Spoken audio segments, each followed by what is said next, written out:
I did some other interview where someone asked me about The Last of Us and would there be any more stories or something. And I mentioned, like, you know, we have written a story that takes place after Last of Us 2 that stars Tommy. And I hope one day we get to make it. And the headlines across the industry were like, Naughty Dog has outlined Last of Us Part 3. And that's actually wrong. It was always a small story. It was never like a full title. At the time, we had higher priorities at Naughty Dog, was like to fix our pipeline, to fix work-life balance issues. Just based on where we were, I didn't want to prioritize this story, so that story was shelved. And I still believe one day it will see the light of day. I don't know if it'll be a game or a show, TBD.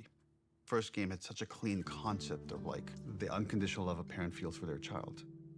The second one, once we landed on this idea of the pursuit of justice at any cost, justice for the ones you love, it felt like, oh, there's a clean concept here, and there's a through line from the first game about love.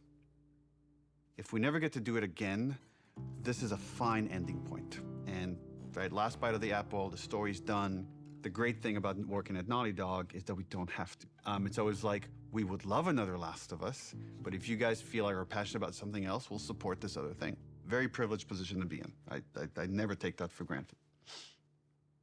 I've been just thinking about, okay, is there a concept there? And for now years, I haven't been able to find that concept.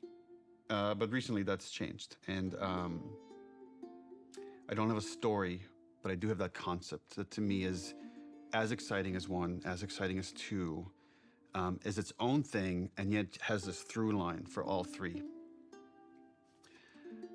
So it does feel like there's probably one more chapter to the story.